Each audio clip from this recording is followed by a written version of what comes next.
Hello to all, welcome to plus minus. आप सबका स्वागत है प्लस माइनस के यूट्यूब चैनल पे। तो आज हम बात करने वाले हैं कंप्लीट इन्फॉर्मेशन की from exam to final joining, और बात कर रहे हैं DSSB TGT computer science post code 41/26 के बारे में। तो इस पर मैं एक वीडियो बना चुकी हूँ जिसके अंदर हमने बात करी है कि कितनी वैकेंसीज रिलीज़ हुई है और कब तक आप फॉर्म फिल कर सकते हो और कैसे हमें तैयारी करनी है। जल्दी आपके सामने एक कंप्लीट कोर्स की भी पूरी गाइडलाइंस हम शेयर करेंगे। उसके लिए बस थोड़ा सा वेट और है, उसके बाद हम कोर्स पूरा कैसे चलेगा ये आपको बताएंगे। फ़िलहाल आज हम बात करेंगे कि जब हम एप्लीकेशन अप्लाई करते हैं किसी भी पोस्ट के लिए, वहाँ से स्टार्ट होता है हमारी जर्नी, और ज्वाइनिंग तक, फाइनल ज्वाइनिंग तक हम साथ में उस जर्नी में रहते हैं। तो उसके बीच में कौन कौन से लेवल्स आते हैं, कैसे कैसे आपको मतलब एग्ज़ाम देने से लेके ज्वाइनिंग तक कौन कौन से स्टेप्स फॉलो करने होते हैं, इसके बारे में आज हम बात करेंगे। तो शॉर्ट सी वीडियो है क्योंकि बहुत से बच्चे ऐसे जिन्हें कंप्लीट इन्फॉर्मेशन नहीं है इसके बारे में, तो उन्हें पहले से ही पता होना चाहिए कि ये चीज़ें होने वाली हैं। ठीक है, तो सबसे पहले आपको पता है कि DSSB अपनी वेबसाइट पे वैकेंसीज़ को रिलीज़ करती है थ्रू अ नोटिफिकेशन। ठीक है, अब इसमें होता क्या है, पहले आप अप्लाई करते हो एप्लीकेशन को, तो उसके लिए इनका एक पर्टिकुलर पोर्टल है which is OARS, online registration and application. यहाँ पे आप फिल करते हो, पहले अपने आप को रजिस्टर करते हो और फिर उस पर्टिकुलर पोस्ट कोड के लिए अपने आप को रजिस्टर करने के बाद अप्लाई करते हो। ठीक है, अब अप्लाई करने के बाद आपको थोड़ा टाइम मिलता है प्रिपरेशन के लिए। अगर हम इन जनरल बात करें तो 3 से 5 महीने के अंदर पेपर होने के चांसेस हाई रहते हैं। ठीक है, मतलब आपने जब फॉर्म फिलिंग की लास्ट डेट निकल गई तो उसके बाद 3 से 5 महीने में एग्ज़ाम होने के चांसेस रहते हैं। तो अगर हम बात करें इस एग्ज़ाम की, तो ये आपका ऑनलाइन CBT एग्ज़ाम होगा which is computer based test होगा। ठीक है, उसके बाद आगे की बात हम करेंगे। तो सबसे पहले आपको पता लग गया कि फ़र्स्ट स्टेप क्या था। Just a minute, first step तो आप अभी फॉलो करोगे। ठीक है, जिसमें आपको ऑनलाइन अपने आप को रजिस्टर करना है अगर आपने पहली बार अप्लाई करना है तो, और उसके बाद फिर आपको उस पर्टिकुलर एप्लीकेशन को फिल करना है जिसके लिए आप अप्लाई करना चाहते हो। तो हमारे केस में वो है टीजीटी कंप्यूटर साइंस। अच्छा, अब हम बात करते हैं इस वाले पॉइंट की जिसकी हमें तैयारी करनी है, which is CBT computer based test, जो कि आपका Tier 1 रहता है। यहाँ पे ये आपका 2 घंटे का टेस्ट होता है। ये आप जानते ही हो कि 2 आवर्स का आपका ऑनलाइन CBT टेस्ट रहेगा जिसमें ऑब्जेक्टिव क्वेश्चंस आते हैं और हर क्वेश्चन 1 नंबर का होता है। तो 2 घंटे में आपको 200 मार्क्स का पेपर कंप्लीट करना होता है। ठीक है जी, 200 मार्क्स होते हैं। अब इसके अंदर सेक्शन A और सेक्शन B दो डिवीज़न होते हैं। सेक्शन A जो है वो 100 नंबर का होता है और सेक्शन B भी क्या होता है आपका 100 नंबर का होता है। तो इसी के अंदर आपका सेक्शन A होता है और सेक्शन B होता है विच इज़ ऑफ 100 मार्क्स। अब अगर हम बात करें सेक्शन A की, तो आप जानते हो कि ये 5 पार्ट में डिवाइड होता है। जैसे कि आपका हो गया GK और GS। ठीक है, फर्स्ट पार्ट हो गया GK और GS। सेकंड पार्ट आपका आ गया रीजनिंग। ये बिल्कुल बेसिक चीज़ें सबको पता ही है, लेकिन फिर भी एक बार हम डिस्कस कर लेते हैं बिकॉज हम कंप्लीट बात कर रहे हैं यहाँ पे, तो हमें पता होना चाहिए। रीजनिंग के बाद जो नेक्स्ट टॉपिक होता है वो आपका होता है मैथमेटिक्स। उसके बाद आपका होता है इंग्लिश और फिर आपका होता है हिंदी। तो ये आपके 5 सब्जेक्ट्स होते हैं 100 नंबर में सेक्शन A के अंदर। और सेक्शन B की अगर हम बात करें तो ये सब्जेक्ट स्पेसिफिक होता है सेक्शन B। तो अगर हमारे केस में हम TGT CS की बात कर रहे हैं तो यहाँ पर आपको CS के क्वेश्चंस दिखाई देंगे। हालांकि कुछ क्वेश्चंस आपको बाहर से भी मिलेंगे, लाइक इकोनॉमिक्स से मिल गए, केमिस्ट्री से मिल गए, फिजिक्स से मिल गए। ठीक है, और इसके अलावा टीचिंग मेथोडोलॉजी से भी यहाँ पे क्वेश्चन आपको 10 क्वेश्चन देखने को मिलते हैं। कई बार 8, कई बार 10 मिलते हैं, मैक्सिमम 10 मान लो जो आपको टीचिंग से मिलेंगे। ठीक है, और जिसे आप टीचिंग एप्टीट्यूड भी कह सकते हो। इसके अलावा जब ये आपका टेस्ट हो जाएगा, अब इसमें आपको पता ही है कि आपके सामने एक बारे में 20 क्वेश्चन ही स्क्रीन पे आते हैं। ठीक है, तो आपको 20 क्वेश्चन जब तक आप सबमिट नहीं करोगे आप नेक्स्ट सेक्शन पे मूव नहीं कर सकते। तो ये तो आपका हो गया एग्ज़ाम। अब ये एग्ज़ाम कई बार डिफरेंट शिफ्ट में भी होता है, कई बार 2-3 दिन में भी होता है, depending upon the number of candidates. कितने कैंडिडेट्स ने अप्लाई किया है उसके अकॉर्डिंग फिर ये शिफ्ट में एग्ज़ाम होता है। तो इसमें यहाँ पर नॉर्मलाइजेशन के भी चांसेस रहते हैं। अगर पेपर किसी शिफ्ट में टफ आया हुआ है तो वहाँ पे नॉर्मलाइज भी होता है, ठीक है। अब आपको क्या इसके बाद जो करना होता है वो क्या होता है, एग्ज़ाम होने के बाद आपको वेट करना होता है, थोड़ा सा वेट करना होता है। अच्छा, यहाँ पे एक स्टेप मिस हो गया है, वो स्टेप था आंसर की वाला। होता क्या है कि DSSS कुछ टाइम बाद, लाइक 1.5 या 2 महीने बाद, इससे ज़्यादा टाइम भी लग सकता है, आंसर की रिलीज़ करती है। लेकिन उसको मैंने इसलिए इंक्लूड नहीं किया था क्योंकि वो इतना यूज़फुल रहती नहीं है, क्योंकि उस आंसर की के अंदर ना आपको अपने रिस्पॉन्सेज दिखते नहीं हैं। ये आंसर की होती है जो शिफ्ट वाइज आपके हर एग्ज़ाम के लिए निकलती है। अब उस आंसर की में ना आपके रिस्पॉन्सेज नहीं होते, सिर्फ जो आंसर्स होते हैं एक्चुअल वही आपको दिखाई देते हैं कि इसका ये आंसर है, इसका ये आंसर है, ठीक है। तो उस अकॉर्डिंग आप अपना, अगर आपको जितना भी याद है कि मैंने इस क्वेश्चन का क्या आंसर लगाया था, उसके अकॉर्डिंग आप एक एस्टिमेट करते हुए अपना स्कोर बना सकते हो कि आपके 200 में से कितने नंबर बन रहे हैं, ठीक है। अच्छा, अब आंसर की में कई बार क्या होता है कि आप को लगता है कि भाई ये क्वेश्चन का आंसर गलत दिया हुआ है, तो आप फिर उसे चैलेंज भी कर सकते हो। तो आंसर की चैलेंज करने का एक पर्टिकुलर टाइम पीरियड होता है कि 10 दिन या जितने भी दिन होते हैं वो मिलते हैं आपको। उस दिन में, उस टाइम के अंदर आप अपने आंसर की में पर्टिकुलर क्वेश्चन के लिए चैलेंज कर सकते हो, ठीक है। लेकिन उसके लिए आपको फिर एक, मतलब जो भी आप चैलेंज कर रहे हो क्वेश्चन, उसके लिए आपको एक डिज़ायर्ड आंसर या कोई भी बुक का, जहाँ से भी आपको लगता है यहाँ से ये इसका आंसर है, वो एक ऑथेंटिक सोर्स ऑफ इंफॉर्मेशन वहाँ पे लगानी होती है कि इसका आंसर ये होना चाहिए, ठीक है। तो अगर बहुत से बच्चे सेम क्वेश्चन पे ही चैलेंज करते हैं तो वो क्वेश्चन डेफिनेटली फिर उसके नंबर सबको मिलते हैं, या तो वो मार्क्स टू ऑल होता है या फिर वो उस क्वेश्चन को ही हटा देते हैं। जो भी चीज़ें होती है मतलब वो सबके हक में होती हैं। आपके आपके स्कोर में 1 से 1.5 नंबर भी अगर बढ़ रहा है ना तो वो बहुत हेल्प करता है आपको फाइनल मेरिट के अंदर। इसके बाद हम बात करेंगे थर्ड स्टेप की, which is document verification and E dossier. तो आंसर की में जब आप चैलेंज कर देते हो आंसर की को, उसके कुछ टाइम बाद, लगभग 1 से 1.5 महीना बाद या फिर इससे ज़्यादा भी टाइम लग सकता है, फिर क्या होता है DSSS डॉक्यूमेंट वेरिफिकेशन के लिए कॉल करता है, जैसे हम ई डॉजियर भी कहते हैं, और वहाँ पे एक सर्टेन कट ऑफ रिलीज़ होती है। उस कट ऑफ को जो बच्चे क्वालिफाई कर रहे होंगे, उस पर्टिकुलर स्टूडेंट को अपने एजुकेशनल डॉक्यूमेंट्स और पर्सनल डॉक्यूमेंट्स अपलोड करने पड़ते हैं DSSS के OARS पोर्टल पे, जहाँ पे आपने पहली बार एप्लीकेशन को अप्लाई किया होता है। उसी को क्या बोलते हैं, ई डॉजियर कहते हैं। तो उसमें डिफरेंट डॉक्यूमेंट्स होते हैं, लाइक आपका जो एप्लीकेशन फॉर्म होता है, एडमिट कार्ड वगैरह होता है, वो तो आपको पता है वहाँ होता ही है। इसके अलावा जो भी आपकी मार्कशीट्स है, सर्टिफिकेट्स है। अच्छा, एक चीज़ खास बात मैं बताना चाहूँगी, जो आपका Tier 1 का एडमिट कार्ड होता है ना, CBT एग्ज़ाम का, उसको कभी भी आपको फेंकना नहीं है, क्योंकि वो वाला जो आपका एडमिट कार्ड है वो अपलोड भी होता है ई डॉजियर में, और साथ साथ जब आपका फिज़िकल डॉक्यूमेंट वेरिफिकेशन होता है वहाँ पर भी आपका वो मांगते हैं बेसिकली, ठीक है। वहाँ पे भी आपको चाहिए पड़ता है वो। अच्छा, उसके बाद क्या होता है, यहाँ पे ये चीज़ आप अपलोड करते हो। इसके अलावा आपका 10th का मार्कशीट, जिसमें आपका डेट ऑफ बर्थ का प्रूफ होता है, कैटेगरी या कास्ट सर्टिफिकेट होता है, और आपका आईडी प्रूफ लाइक आधार कार्ड वगैरह, ये सब चीज़ें आपको अपलोड करनी होती है। वो आपके सामने लिस्ट आ जाती है, वो आपको देखना होता है।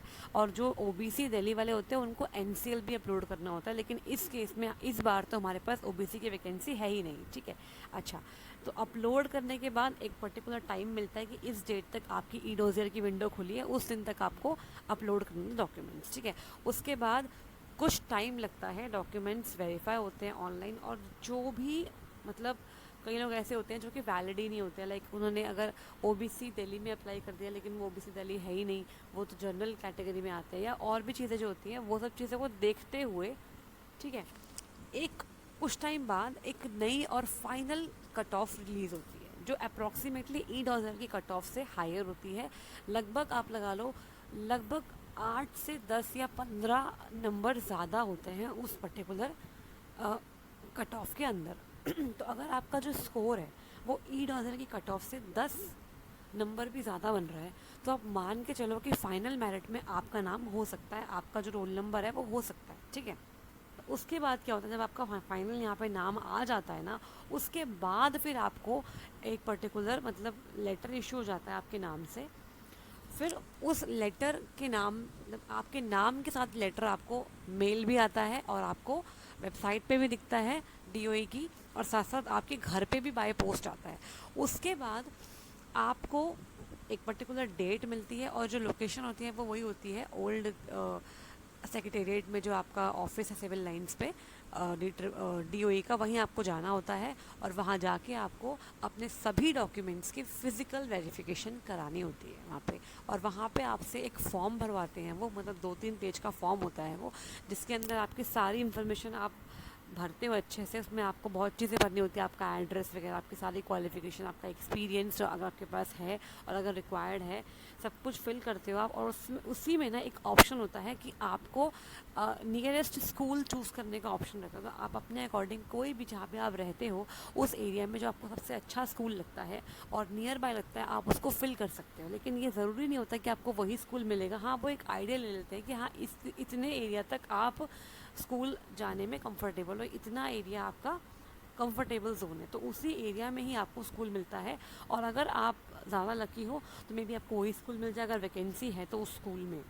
ठीक है, तो आपसे स्कूल मतलब पोस्टिंग जो आपकी होगी जहाँ पर भी, उसके लिए एक ही प्रेफरेंस भरवाते हैं, बस सिर्फ एक ही ऑप्शन होता है वहाँ पे, आपको पेन से लिखना होता है वहाँ पे कि इस पर्टिकुलर स्कूल में मैं जाना चाहता हूँ या चाहती हूँ। ठीक है, तो फिज़िकल डॉक्यूमेंट वेरिफिकेशन होती है जिसमें आपके सब चीज़ें वेरीफाई होती है अच्छे से। और उसके बाद जब अच्छे तरीके से सब कुछ वेरीफाई हो जाता है, आप में कोई भी उनको लगता है कमी नहीं है, अगर कोई कमी होती है तो वो एक लेटर इशू कर देते हैं और आपको टाइम देते हैं कि इस पर्टिकुलर डेट तक आपको ये डॉक्यूमेंट्स जो कम है उसे पूरा करना है। और आपको उसके लिए 2-3 और भी रिमाइंडर्स मिलते रहते हैं। अगर आपने उन रिमाइंडर्स के बाद भी वो डॉक्यूमेंट्स नहीं जमा करवाया, तब जाके आपका जो कैंडिडेचर है वो कैंसिल होता है। इतनी जल्दी कैंसिल नहीं करते हैं। ठीक है, आपको टाइम मिलता रहता है, रिमाइंडर्स मिलते रहते हैं।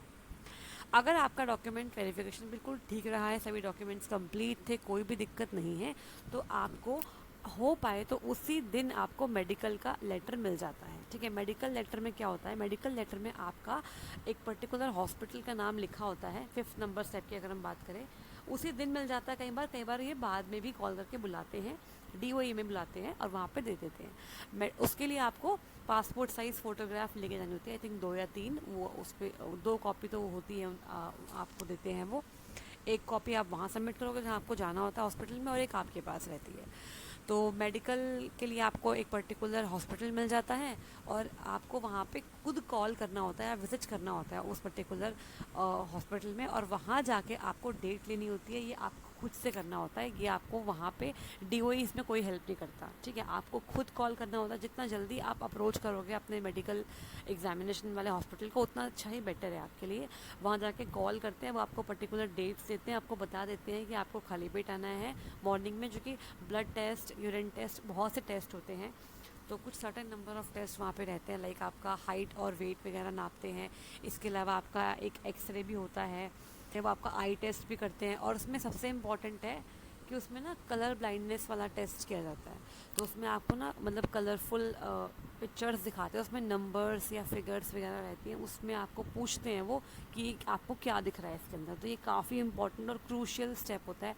आपके ईयर का भी टेस्ट होता है, मल्टीपल टेस्ट वहाँ पे रहते हैं, बहुत चीज़ चेक होती है, तो पूरा दिन आपका वहाँ पे लग जाता है। ठीक है, तो इसके बाद फिर वहाँ पे मेडिकल होने के बाद आपको क्या करना होता है, वहाँ पे आपको बस डॉक्यूमेंट सबमिट, अगर जो वो बोलते हैं वहाँ पे फ़ोटो वगैरह सबमिट होती है हॉस्पिटल में, और तो कुछ ज़्यादा होता नहीं है। आधार कार्ड वगैरह वो ले तो दे सकते हैं, ज़्यादा डॉक्यूमेंट्स वो लेते नहीं। उसके बाद वहाँ से आपको वापस अपने घर आना होता है, आपका वहाँ पे काम ख़त्म हो जाता है।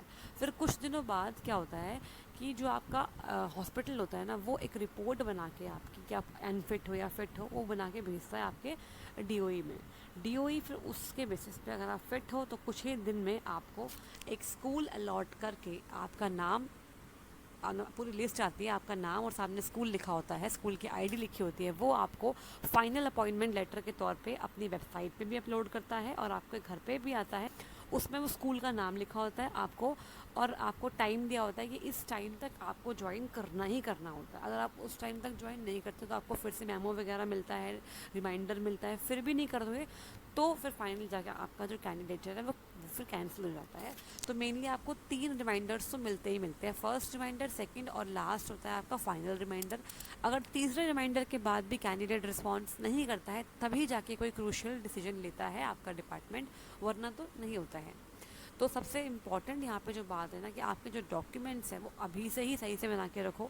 कोई चीज़ ऐसी है जो आपके पास अगर नहीं है, जैसे मान लो कई बार क्या होता है, कुछ बच्चे फ्रेशली अगर बाहर निकले हैं अपना कोर्स करके, लाइक BC अभी अभी किया है, उनके पास डिग्री नहीं है, ठीक है, या अभी प्रोविजनल है, मेन वाली डिग्री नहीं है, तो वो उसको लेने के लिए ट्राई करते रहो, उसको बनवा लो, क्योंकि वहाँ पे बाद में दिक्कत होती है आपको, ठीक है।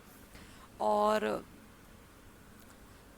कुछ ऐसे भी डॉक्यूमेंट्स आपको वहाँ मिलते हैं जिसमें आपको ना गस्टेड ऑफिसर के साइन वगैरह करवाने होते हैं, वो मिल जाते हैं, पूरा सेट मिलता है आपको, वही देते हैं आपको डिपार्टमेंट वाले। जब आपकी फिजिकल वेरिफिकेशन होती है तो आपको गस्टेड ऑफिसर के पास जाके उसमें साइन स्टैम्प कराने होते हैं।